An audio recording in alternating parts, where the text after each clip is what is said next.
de estudos descritivos, e falaremos agora da primeira variável que vamos estudar de estudos descritivos. Falaremos da variável tempo, vamos entendê-la profundamente.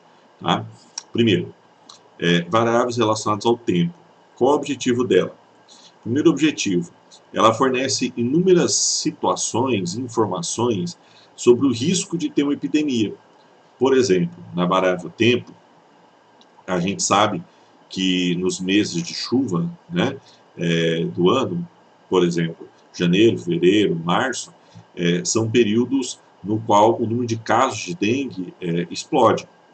Isso devido ao estudo da variável tempo.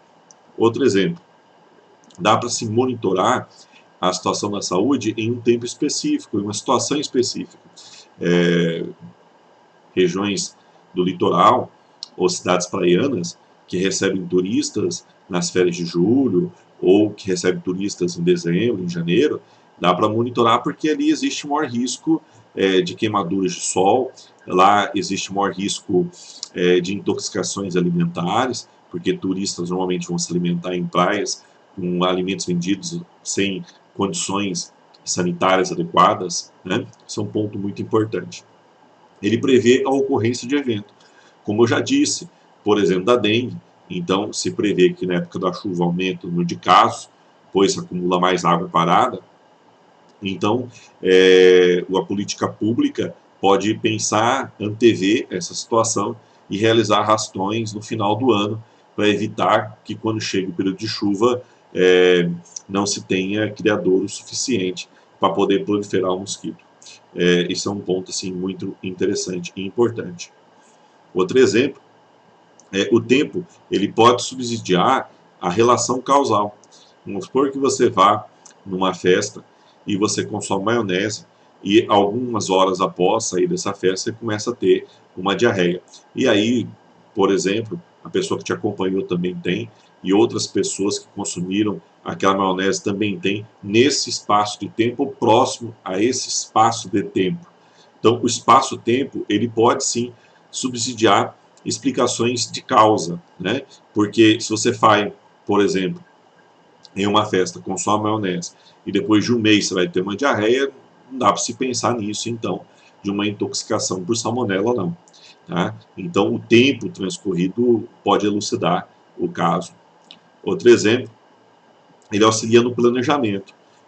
Uma forma muito clara que podemos conversar é sobre a questão da vacinação do idoso. Geralmente, na época do inverno, as pessoas ficam muito próximas uma da outra e ocorre mais transmissões de doenças por via respiratória, inclusive de gripe, né? Então, antevendo isso, o governo inicia anterior, né, a vacinação da influenza sazonal para o idoso, né? Então, a variável tempo também pode possibilitar planejamento de ações de saúde, evitando que um fato indesejável ocorra. Outro exemplo são as políticas de prevenção na época do carnaval, né, para evitar a transmissão de infecções sexualmente transmissíveis. Tá? E avalia também o impacto das intervenções, porque depois das intervenções se avalia se no próximo ano ou naquele período que se esperava ter um grande número de casos, se aquele número de casos reduziu drasticamente. Né? Agora falaremos um pouco sobre os conceitos dentro da variável tempo. Intervalo de tempo.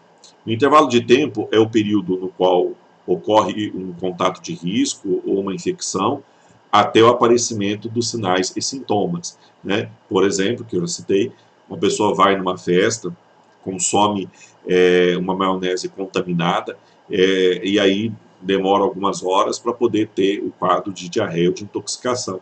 Então, isso é o que chamamos de intervalo de tempo. Intervalo cronológico, né?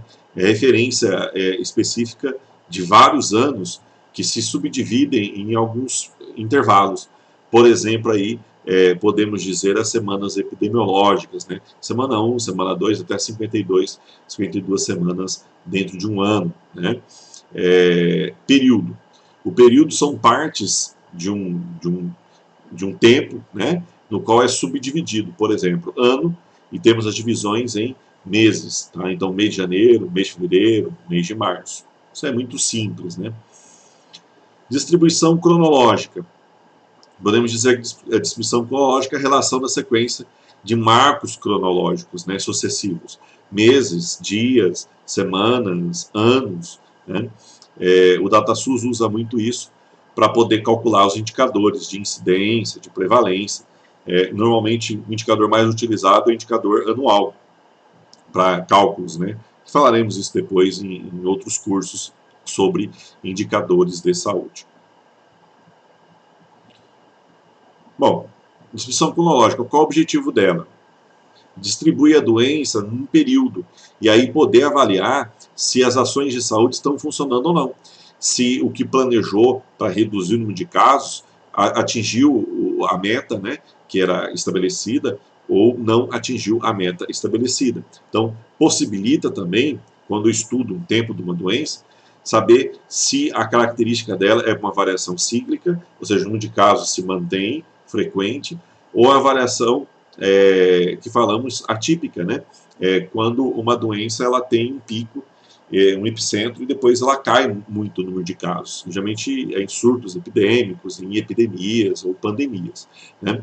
Ou se a variação dela é sazonal, que falaremos daqui a pouco os conceitos, né? Que todo ano, naquela época do ano, aumenta o número de casos da doença, geralmente por questões climáticas, por questões ambientais, questões sociais, questões econômicas, ou dentre outras, né?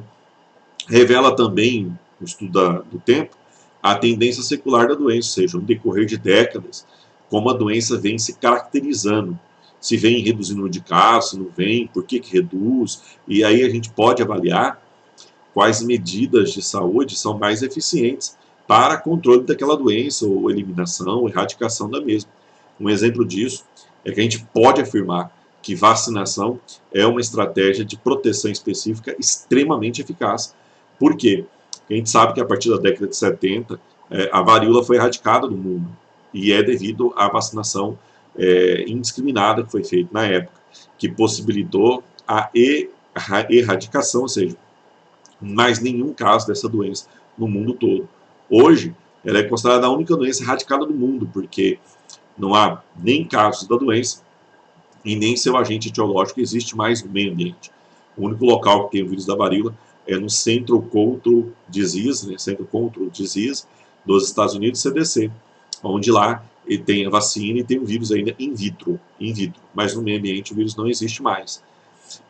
Outra característica é determinar o caráter endêmico, se aquela doença é comum naquele local, se o número de casos é constante, ou se a doença ela visita aquele local, que o número de casos dá uma epícola, né, dá um pico de casos, depois cai, que é característica do epidêmico, ou de surtos, né, também epidêmicos. E detectar e interpretar a evolução da incidência da doença, se os casos da doença vêm reduzindo gradualmente no decorrer dos anos. Falaremos agora de uma variável do estudo do tempo, né, que é a variável atípica. Atípica é muito simples de entender, a ausência típica de tipo, ou seja, quando a doença não obedeceu uma característica típica, comum, ela fugiu do padrão. Ou seja, normalmente isso ocorre em surtos, isso ocorre em epidemias, né? Então, eu estava tendo um número de casos frequente da doença, depois, em determinado momento, por alguma explicação, que sempre tem explicação, ocorre um pico dos casos, né? Ou seja, os casos aumentam muito sem explicação aparente. Tá? Isso é uma variação atípica, ausência de tipo. Variação cíclica é quando uma doença ela fica um longo período, anos, sem ter casos, e depois ela volta a ter casos. Qual é a explicação disso? Uma doença que posso explicar dessa forma é o sarampo. Então, as pessoas elas adquirem sarampo e elas adquirem imunidade contra o sarampo. Então, não vão adquirir de novo.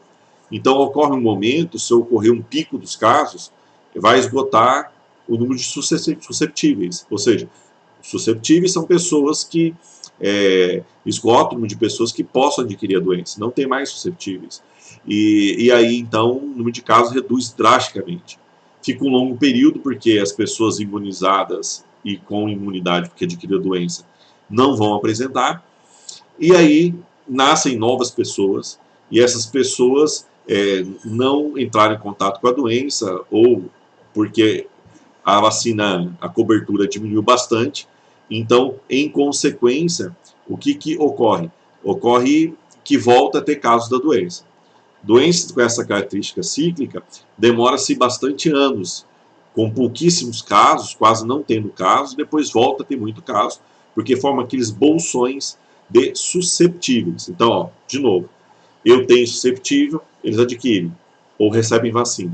Esgoto susceptível, teve muito caso da doença, então. Aí passa-se anos para nascer novas pessoas e voltar a ter susceptíveis. Aí volta a doença de novo. Doença sim é de característica cíclica. Tá? Variação sazonal.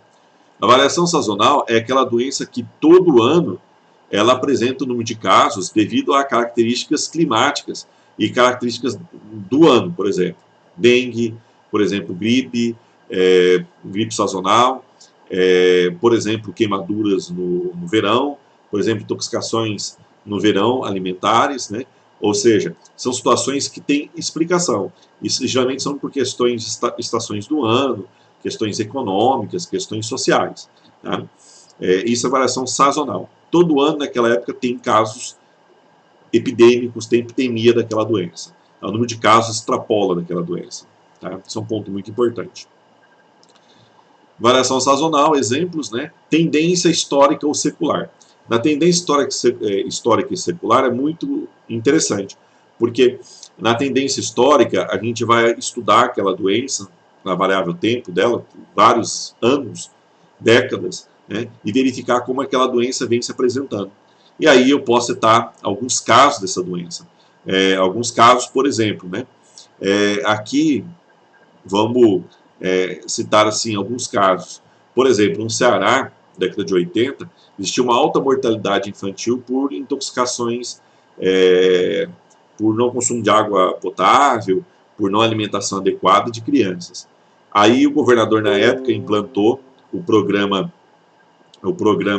dos agentes comunitários, que passaram a orientar as famílias, orientar as pessoas, e aí começou a reduzir drasticamente os casos de diarreia e de morte por diarreia.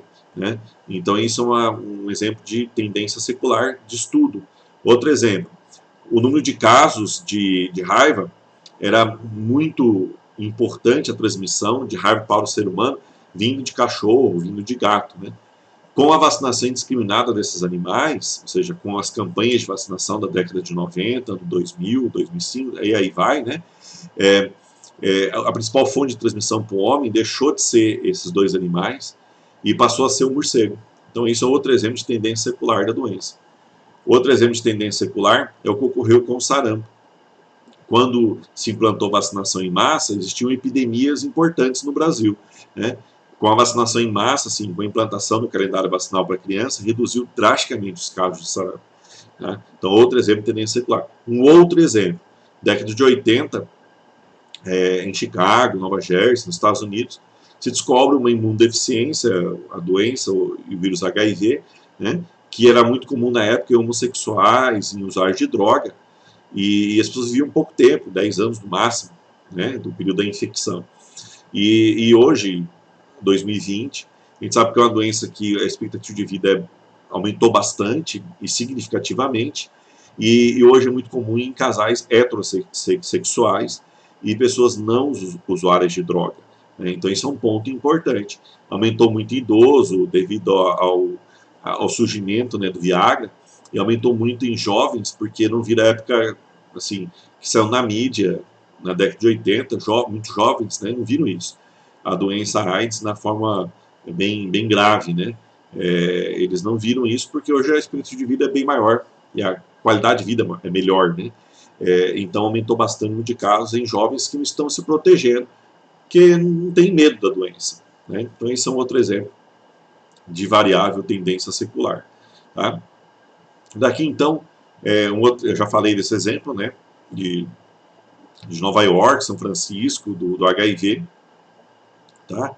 Então assim, a gente pode, então, estudando a variável tempo, a gente pode chegar à conclusão de que a gente consegue prever eventos a gente consegue estudar melhor, porque, voltando a dizer, na epidemiologia, toda doença tem uma causa, toda doença tem uma origem, tem um sentido. E o estudo descritivo ele vai mostrar, principalmente para doenças infecciosas, o sentido. O estudo da variável tempo é para isso. Tá? Obrigado a todos.